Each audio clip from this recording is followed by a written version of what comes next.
Welcome to Molly's Cozy Kitchen. Today we'll be making Hamentashen, a traditional Jewish pastry that is stuffed with sweet fillings. I will also be showing you how to make my favorite filling, cherry.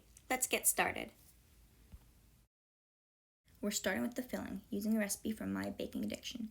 In a medium or small saucepan, add 1 to 1.5 pounds of fresh or frozen cherries, but make sure they're pitted.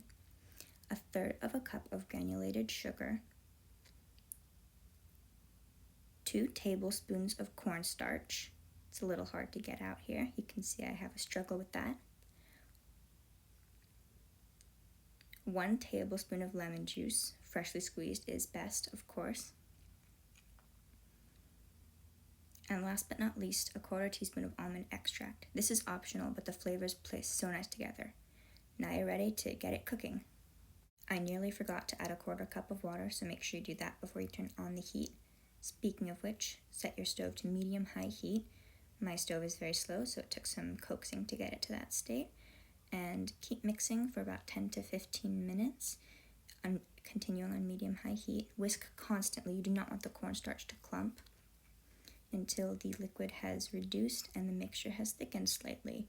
This is going to take some time.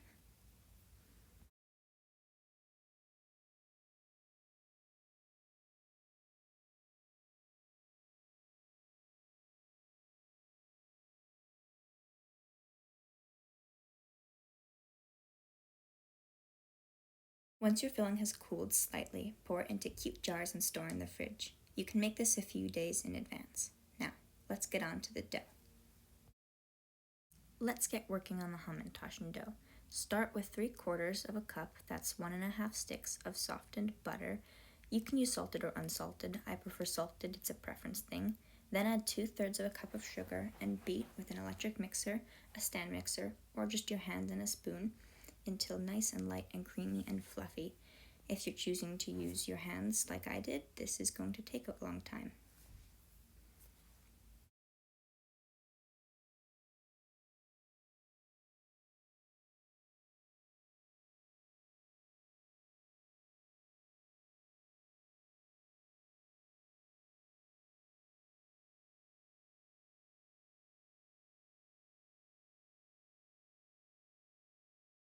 Alright, now that the butter and sugar are nice and incorporated, add 1 large egg,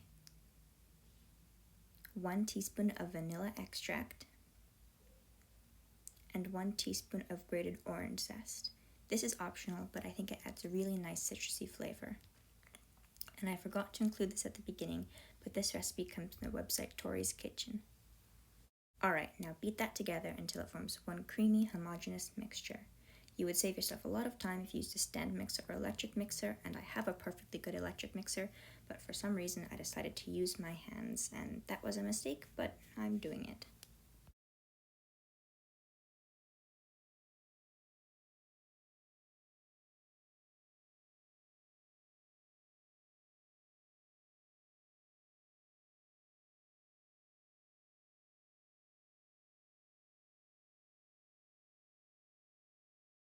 Alright, now that that's fully mixed in, add 2 1/4 cups of all-purpose flour and 1/4 of a teaspoon of salt, and mix to combine.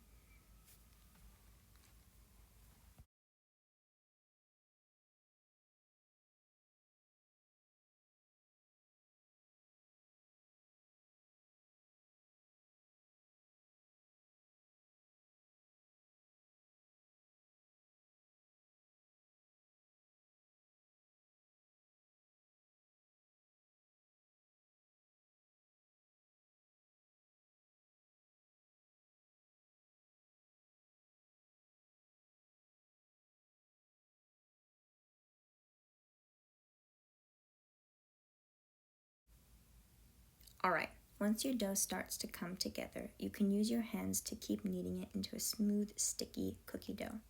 This may take a while, and if it's really, really sticky, you can add a little bit of flour, but remember, this will come together.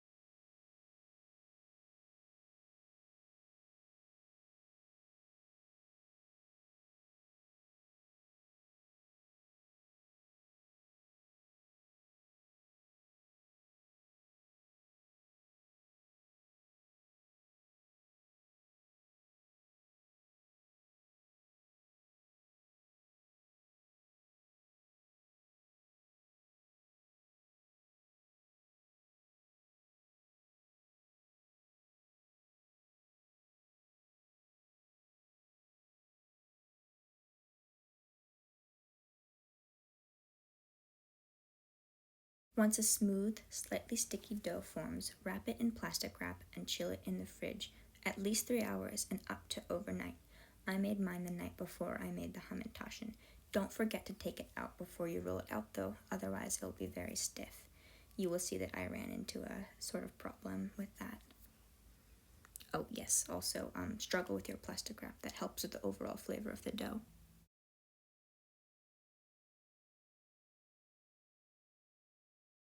Alright, now it's time to roll out our dough. Roll it out on a lightly floured work surface to 1/8 of an inch thickness. As you can see, I'm facing a bit of difficulty with my dough. Make sure you rest your dough outside of the fridge for at least 20 minutes so it's easier to roll out, and this will also prevent cracking. My dough is very hard, so it not only took longer to roll out, but it also cracked a little bit too much. Don't worry though, you can still have a perfectly wonderful dough if you don't let it rest long enough. It just may take some patching together.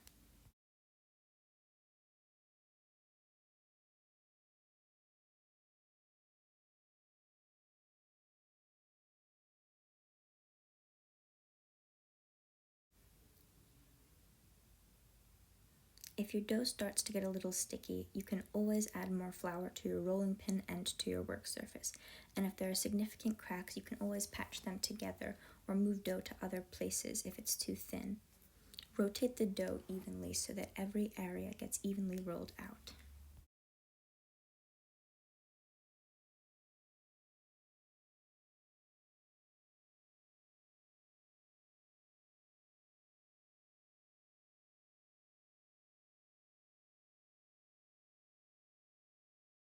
Now that your dough is all rolled out, get a round cookie cutter that is 4 inches in diameter. Make sure to get the edge coated in flour so it doesn't stick, and cut out your cookies. You may need to patch some together if they're starting to come apart, but that's fine. Don't worry about it.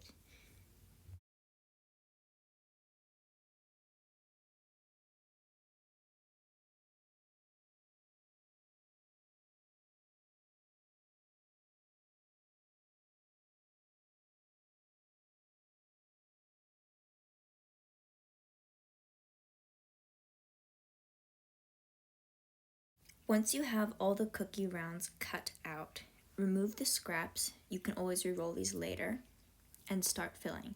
As you can see, I have 2 fillings, the homemade cherry and some chocolate hazelnut spread.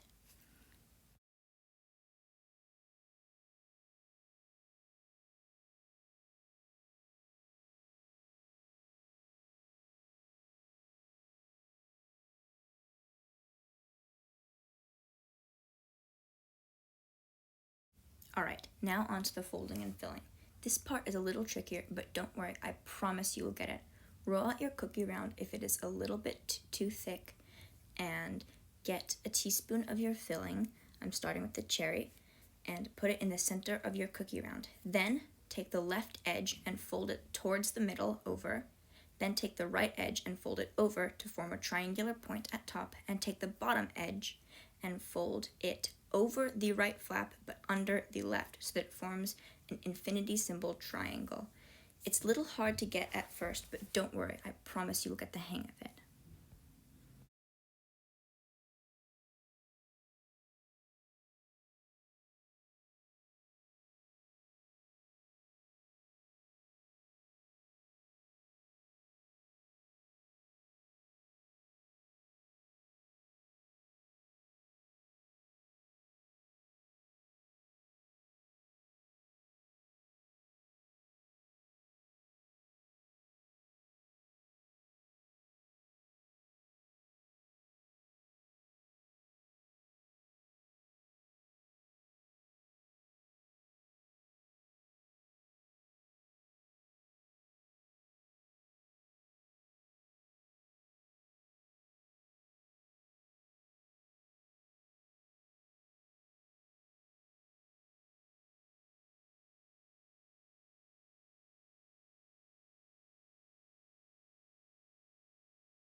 Once you finish filling all your delicious Hamentashen, bake them in an oven that is set at 350 degrees Fahrenheit, which is about 177 degrees Celsius, for 10 to 25 minutes. Start checking at 10 minutes and rotate halfway through if you're using 2 pans.